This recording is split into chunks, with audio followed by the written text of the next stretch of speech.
Welcome to Hungry Books. Please subscribe. Improve your emotional intelligence and succeed in work and life. To maximize your career potential, you need to strengthen your people skills. Even if you're a strategy expert or tech genius, if you want to climb the corporate ladder, you need to know how to interact with people, whether employees, investors, or customers.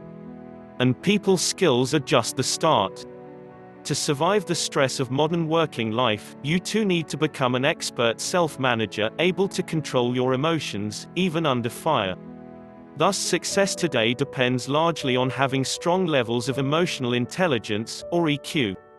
Solid EQ is what allows you to develop strong relationships not only with others but also with yourself. These blinks provide tested ways for you to learn what it takes to become more emotionally intelligent.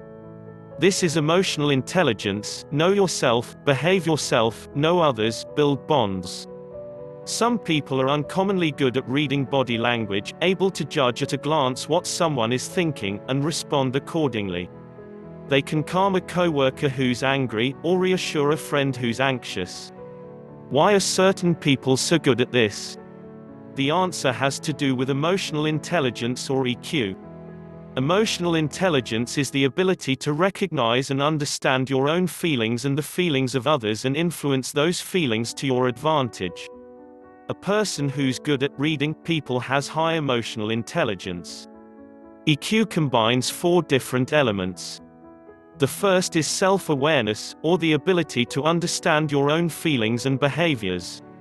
The second is self-management. Self-management is about keeping yourself in situations in which you know you'll be able to behave correctly. The third is social awareness. Once you know how to manage your behavior and understand your feelings, you'll know how to read the emotions of others. You'll understand what makes people feel angry, sad, or excited, and you'll be able to better read body language. The fourth and final element is relationship management. Understanding your own behavior and the behavior of others around you enables you to build stronger relationships with the important people in your life. Let's look closer at the 4 elements of emotional intelligence. Improve your self-awareness by getting to know yourself, the good, the bad, and the ugly. How well do you know yourself? You might know what sort of things you like or dislike, but self-awareness is more than that. It's about deeply understanding your emotions, so you don't become overwhelmed by them. It's important to understand why you feel the way you do, including when you're angry or annoyed. Being in a bad mood doesn't necessarily mean you have to have a bad day. Maybe you left your briefcase at home, spilt coffee all over your desk, or had trouble getting your coworkers to stay on task. On days like this, you might start to feel negative about everything and even lash out at small things, which only makes things worse.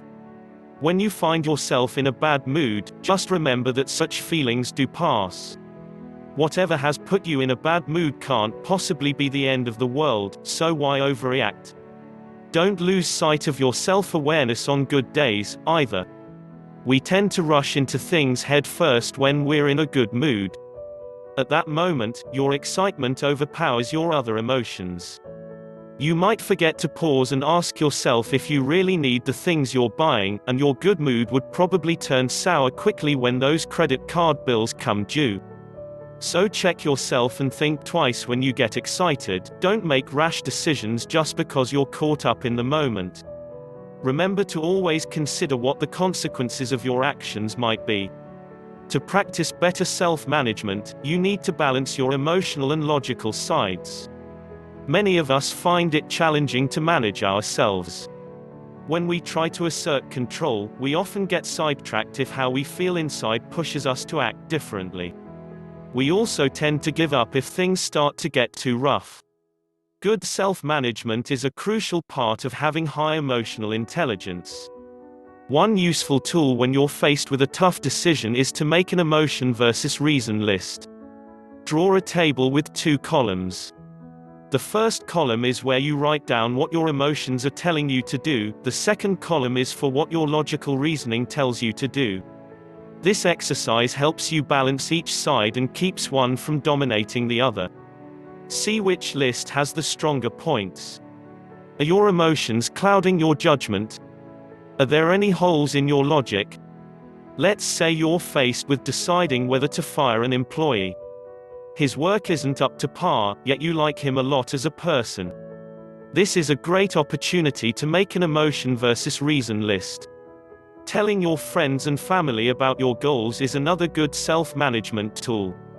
Your loved ones can do a lot to motivate you and help you stay on track. If you tell your friends what you want to accomplish, they'll hold you accountable, which can be a great source of motivation. You don't want to let your friends down, after all. Eyes, mouth and shoulders communicate a lot. Learn how to read the signs to know what best to say. To become more socially aware, there are two things that you should consider. First, watch a person's body language to get a sense of what he's feeling and plan your responses accordingly. Start with a head-to-toe body language assessment. Check the eyes first, as they give away a lot of emotional signals. Too much blinking might indicate deception, for example. Then move to the mouth. Is the smile sincere or fake? Only authentic smiles come across as truly sympathetic. Next, check the person's shoulders. Are they slouched or tight? Shoulders can express self-confidence or even shyness. Once you've read the message a person's body is communicating, adapt yourself to it. If someone is angry, it's not a good time to pester him with questions, wait until he's in a better mood. Second, be sure to greet a person by his name. Doing so helps you come across as warm and trustworthy. People with high social awareness usually don't address others as Sir or Mr. So-and-so. Instead, they make an effort to learn people's first names. Addressing a person by his first name will strengthen your relationship with him. You can learn a lot about someone from their name, like family history or identity if they have a nickname. Use this knowledge to further your bond and make the person feel appreciated. Don't send mixed signals. Make sure your body language is in line with your words. Well, relationships take a lot of time and effort to maintain, and most of us just can't commit. Yet the ability to build strong relationships is a crucial part of emotional intelligence. So how can you build and maintain them effectively? First, check your own body language to make sure you aren't sending mixed signals. Your body, voice and behavior convey a lot of information, so to avoid confusing others, make sure what your body is saying is clear. It's frustrating and disorienting to receive mixed signals. Another important key to building future relationships is to get feedback from people already in your life.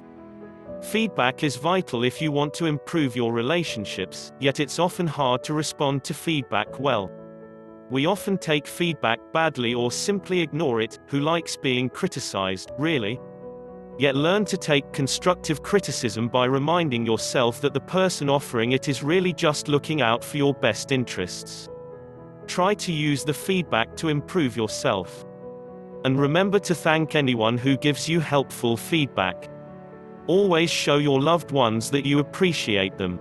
Thank you for watching. Please don't forget to like and subscribe.